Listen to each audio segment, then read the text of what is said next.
Hello students, how are you? Welcome to my channel educational scholar. और मैं doctor Sobia एक और लेक्चर के साथ आपके सामने। आज के इस लेक्चर में मैं आपको फैटी एसिड्स की ऑक्सीडेशन के बारे में बताऊंगी। यू ऑलरेडी नो अबाउट कि फैटी एसिड्स क्या हैं। जब लिपिड्स की हाइड्रोलिसिस होती है तो वो आपको फैटी एसिड्स की फॉर्मेशन में हेल्प करते हैं। फैटी एसिड्स की क्लासिफिकेशन है जिसकी बेस पे उन्हें डिफरेंट टाइप्स के अंदर कन्वर्ट किया जाता है। डिस्क्रिप्शन में आपको इसके बारे में लिंक पे मिल जाएगा। आज हम देखेंगे कि फैटी एसिड की ऑक्सीडेशन मीन्स जब फैटी एसिड की ब्रेक डाउन होती है तो ये किस तरह आपको एनर्जी जनरेशन के प्रोसेस में या एनर्जी फॉर्मेशन में हेल्प करते हैं। आगे जाने से पहले आपसे एक रिक्वेस्ट है कि आपने अभी तक अगर चैनल को सब्सक्राइब नहीं किया तो प्लीज़ इसे सब्सक्राइब ज़रूर कर दें। चलते हैं हम अपने लेक्चर की तरफ। First of all, what is fatty acid oxidation? It is the mitochondrial aerobic process. Mean जो फैटी एसिड ऑक्सीडेशन का प्रोसेस है ये माइटोकॉन्ड्रिया के अंदर कैरी आउट होगा। बिकॉज माइटोकॉन्ड्रिया जो है ये आपका main powerhouse of the cell है, एनर्जी जनरेशन में हेल्प करता है। By the process of oxidation यानी जब फैटी एसिड्स की ब्रेकडाउन होगी तो ये गेट कन्वर्टेड हो जाएंगे into acetyl CoA. Acetyl CoA जो कि आपको एनर्जी जनरेशन के प्रोसेस में हेल्प करता है। ड्यूरिंग दिस प्रोसेस ये कोएंजाइम्स NAD और FAD वगैरह को भी यूटिलाइज करेंगे। ठीक है, fatty acids are activated before oxidation यानी फैटी एसिड्स को पहले undergoes the process of oxidation में जाने से पहले या ब्रेकडाउन होने पहले इनकी एक्टिवेट होने की ज़रूरत है by using energy in the form of the ADP or in the presence of a coenzyme A and acyl-CoA synthetase. So body के अंदर जो फैटी एसिड्स हैं वो मोस्टली ट्राई एसिड ग्लिसरोल्स की फॉर्म में mean 1 glycerol attach with 3 fatty acids adipose tissues या जिन्हें आप एडिपोसाइट्स का भी नाम देते हो वहाँ पे स्टोर होते हैं। जब ऑल एनर्जी सोर्सेज डिप्लीट हो जाते हैं तो इन ट्राई एसिड ग्लिसरोल्स की ब्रेक डाउन हो जाती है। ग्लिसरोल जो कि आपके सेपरेट होके ग्लाइकोलिसिस या ग्लूकोनियोजेनेसिस के अंदर एंटर हो जाता है, जबकि फैटी एसिड्स जो हैं वो आपको bye the process of oxidation अभी अपकमिंग स्लाइड्स में देखोगे कि उनकी ब्रेकडाउन होती है और वो आपको एसिटाइल कोए की फॉर्मेशन में हेल्प करते हैं।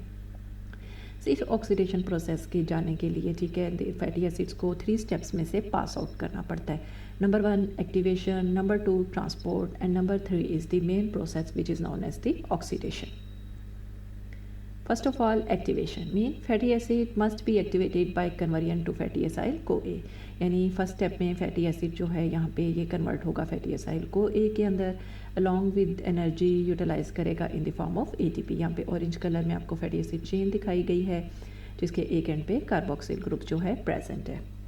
In the presence of acetyl CoA, then ठीक है coenzyme A, then using energy in the form of a ATP, ठीक है ये फैटी एसिड आपको acetyl CoA की फॉर्मेशन में थर्ड स्टेप में हेल्प आउट करेगा। सो फर्स्ट स्टेप ये था आपका activation in which fatty acid utilise energy in the form of ATP। It helps you in the formation of a fatty acyl CoA। It serves as the same process जिस तरह के oxidation of glucose यानी उसकी भी breakdown होती है, energy provide करते हैं। ठीक है, fatty acid get converted into fatty acyl CoA। ठीक है, कोएंजाइम A को इसने यूटिलाइज किया, ATP गेट कन्वर्टेड AMP यानी 2 ATP मालिक्यूल्स यहाँ पे कंज्यूम होते हैं for the activation of a fatty acid molecule. This activation takes place in the cytosol. जबकि आपको पता है कि जो मेन एनर्जी जनरेशन का प्रोसेस है वो कहाँ पे होगा, माइटोकॉन्ड्रिया के अंदर। इसलिए fatty acyl must be transported from the cytosol into the mitochondrial matrix. ठीक है, यानी इसे साइटोसोल से माइटोकॉन्ड्रिया तक ट्रांसफ़र होने की ज़रूरत है। इसके लिए इसे शटल सिस्टम है जिसे कार्निटीन शटल सिस्टम का नाम देते हैं। यानी कार्निटीन जो है वो इसको हेल्प आउट करता है by the process of a facilitated diffusion. Facilitated diffusion ये एक टाइप है जिसमें डिफरेंट चैनल्स या क्रिएटर्स जो हैं वो आपके मालिक्यूल्स की ट्रांसपोर्ट में हेल्प करते हैं। तो यहाँ पे कार्निटीन जो है वो आपको फैटी एसाइल को माइटोकॉन्ड्रिया तक ट्रांसपोर्ट में हेल्प करेगा। फर्स्ट ऑफ ऑल क्या होगा, यहाँ पे कार्निटीन है विद इन द साइटोसोल। ये साइटोसोलिक रीजन दिखा दिया गया है, ये माइटोकॉन्ड्रियल मेम्ब्रेन है और नीचे वाला आपका मैट्रिक्स रीजन। कार्निटीन जो है along with the fatty acyl CoA it helps you in the formation of A acyl carnitine as with the help of translocases enzyme। Translocase mean location एक जगह से दूसरी जगह ट्रांसफ़र हो जाना। एसाइल कार्निटीन जो है वो ट्रांसपोर्ट हो जाएगा माइटोकॉन्ड्रियल मैट्रिक्स में। अनदर एस्टर फॉर्मेशन यहाँ पे दोबारा ब्रेक डाउन हो जाएगी fatty acyl CoA and carnitine की, ताकि कार्निटीन वापस साइटोसोल में जा सके to carry out another kind of the fatty acyl and transport into the mitochondria. यहाँ पे कार्निटीन जो है एस्टर फॉर्मेशन करता है with the fatty acyl CoA resulting in the formation of a fatty acyl carnitine which enters into the mitochondria. Another ester exchange formation takes place ताकि fatty acyl को N carnitine जो है regenerate हो सके। यहाँ पे आप देख सकते हो इस सिस्टम को नाम कार्निटीन शटल सिस्टम का नाम दे दिया जाता है। Fatty acyl CoA first converted into acyl carnitine, जहाँ पे enzyme acyl carnitine acyl transferase enzyme 1 जो हैं वो इस प्रोसेस में हेल्प करते हैं। With the help of translocases enzyme acyl carnitine जो है they are transported into the mitochondria. Another enzymes carnitine acyl transferase 2 ताकि एसाइल कार्निटीन अगेन रीजेनरेट हो सके into fatty acyl CoA as well as the carnitine. Carnitine again translocases enzymes की वजह से वापस transport back हो जाएगा इनटू द साइटोस्केलेटन। अब जो आपका फैटी एसाइल को ए माइटोकॉन्ड्रिया के अंदर आ गया, ये आपको मेन एनर्जी जनरेशन के प्रोसेस में हेल्प आउट करेगा। आप एक और पिक्चर से भी देख सकते हो, आपको क्लियर हो जाए, ठीक है। साइटोसोलिक साइट और ये दूसरी तरफ आपका मैट्रिक्स साइट, ठीक है। साइटोसोलिक से carnitine with the help of acyl transferases 1 enzymes जो हैं इन the form of acyl carnitine, ये ट्रांसपोर्ट यहाँ पे हो जाएगा। यहाँ पे acyl transferases 2 enzyme again carnitine and fatty acyl को एक दूसरे से सेपरेट कर देंगे ताकि कार्निटीन ट्रांसपोर्ट बैक हो सके into the cytosol to carry out another acetyl CoA into the mitochondria. Main process is the oxidation. It is known as the beta oxidation pathway. Fatty acyl CoA must be oxidized in the mitochondria, यानी एक दफ़ा fatty acyl CoA आपका mitochondria के अंदर enter हो गया है। अब यहाँ पे इसकी मेन जनरेशन होगी यानी ब्रेकडाउन होगी। यहाँ पे ये एसिटाइल CoA की फॉर्मेशन में आपको हेल्प करेगा, जो कि लेटर ऑन आपको एडीपी की जनरेशन में हेल्प करेगा। This process is known as the beta oxidation pathway and this beta oxidation pathway includes a total of 4 steps.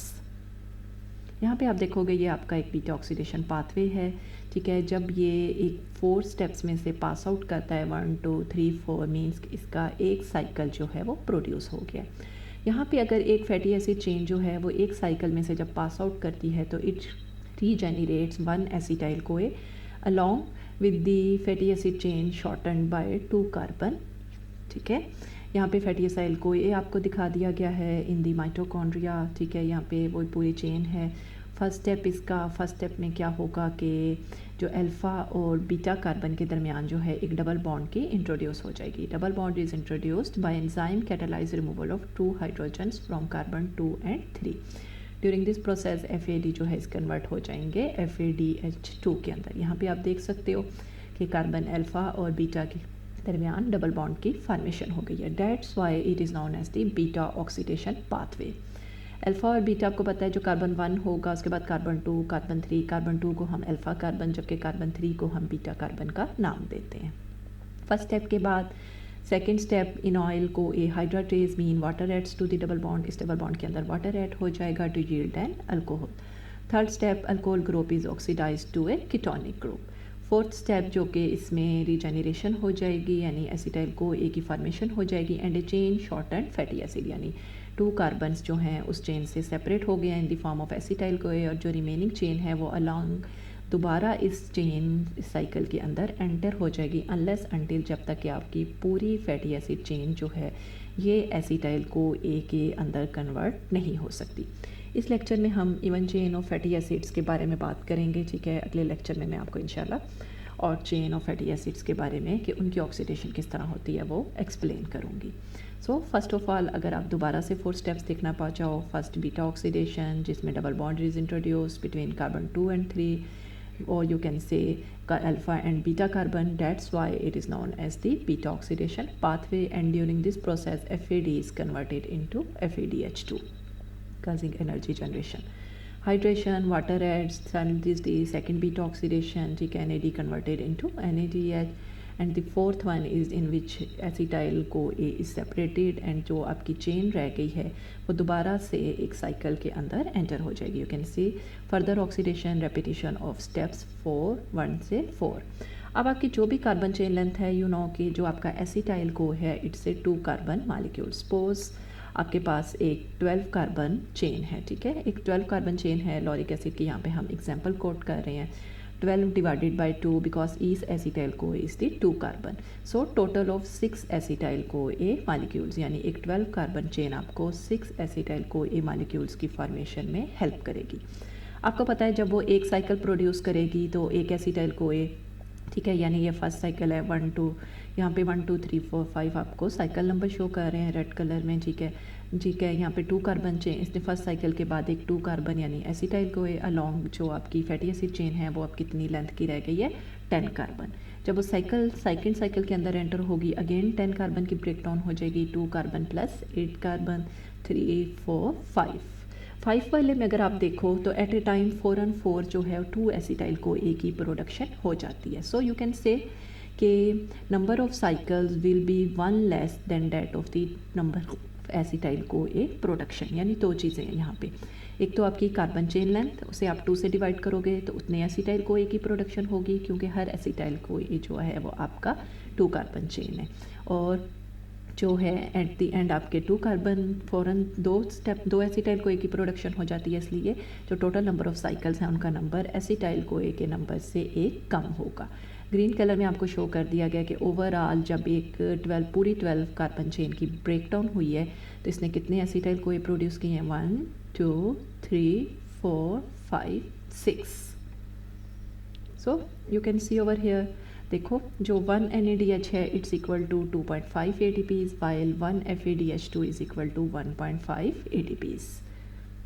यहाँ पे आप एक और चीज़ देखो, इस साइकिल के दौरान आपको पता है, ठीक है, 4 स्टेप्स का एक साइकिल था और इस एक साइकिल के दौरान 1 FADH2 की एंड 1 NADH की प्रोडक्शन भी हुई थी, ठीक है, जो कि नंबर ऑफ ATPs के इक्वल है, यहाँ पे शो कर दिया गया है, ठीक है। नीचे ट्राइकार्बोक्सिलिक एसिड साइकिल या जिसे हम क्रेब्स साइकिल का भी नाम देते हैं, यहाँ पे टोटल एनर्जी जनरेशन शो कर दी गई है कि इट इक्वल टू 10 ATPs, ठीक है। क्रेब्स साइकिल का लिंक डिस्क्रिप्शन में मौजूद है, आप वहाँ पे देख सकते हो। देखिए एक बीटा ऑक्सीडेशन का पाथवे, उसने 1 NADH एंड 1 FADH2 की प्रोडक्शन हुई थी, मीन 1 साइकिल ने आपको टोटल ऑफ 4 ATPs की फॉर्मेशन में हेल्प की थी। अब यहाँ पे हम अपनी चेन लेंथ की बात करें, lauric acid which was 12 carbon chain, इसने 6 acetyl CoA and 5 cycles produce किए थे। अगर 1 एसिटाइल CoA जो है जब क्रेब्स साइकिल के अंदर एंटर होता है वो आपको 10 ATPs की फॉर्मेशन में हेल्प करता है, तो it means 6 multiply by 10 equal to total of 60 ATPs। अगर 1 cycle of beta oxidation 4 ATPs produce करता है और करंट केस में there were 5 cycles, it means 20 ATPs, जबकि 2 ATPs अगर आपको याद हो तो फर्स्ट जो एक्टिवेशन का स्टेप था वहाँ पे यूटिलाइज हो जाते हैं, you are left with only 18 ATPs।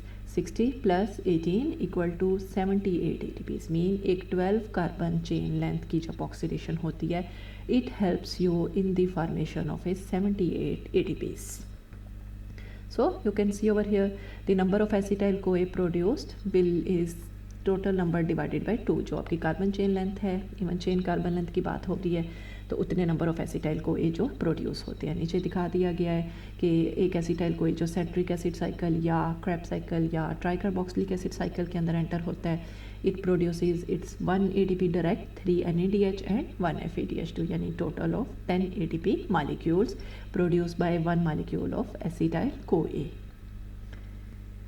So you can see with 1.5 ATP molecules produce पर, ठीक है, 1 बीटा ऑक्सीडेशन पाथवे के अंदर 4 ATP मॉलिक्यूल्स की प्रोडक्शन होती है, ठीक है, और डिफरेंट साइकिल्स के अंदर डिफरेंट ऑल ATP मॉलिक्यूल्स की जो प्रोडक्शन होगी, जबकि 2 ATP मॉलिक्यूल्स जो हैं वो दोबारा एक्टिवेशन के प्रोसेस के अंदर यूटिलाइज हो जाते हैं। सो नेट यील्ड यहाँ पे एक अनदर एग्जांपल आपको दे दी गई है, ठीक है। यहाँ पे आपको एक और एग्जांपल कोट कर दी गई है, मीन्स पाल्मिटेट की, जो कि एक 16 कार्बन चेन है। 16 को अगर हम 2 से डिवाइड करें मीन्स 8 एसिटाइल CoA की प्रोडक्शन होगी और नंबर ऑफ साइकिल्स अगर उसे एक 1 लेस होगा it means total will be 7 cycles. Palmitoyl CoA, it helps 16 carbon chain, helps you in the formation of 8 acetyl CoA, same, ठीक है, 7 FADH2 क्योंकि 7 साइकिल्स हैं, ठीक है, और 7 NADH, ठीक है, 8 एसिटाइल CoA 10 मल्टीप्लाई बाय 8 क्योंकि 1 एसिटाइल CoA जो है वो 10 ATPs की जनरेशन में आपको हेल्प करते हैं। 7 FADH2 7 into 1.5 equal to 10.5, 7 NADH 7 into 2.5 equal to 7.5 यानी टोटल ऑफ 108। 2 जो हैं वो यूटिलाइज हो गए एक्टिवेशन में, so total net gain of will be of 106 ATP molecules.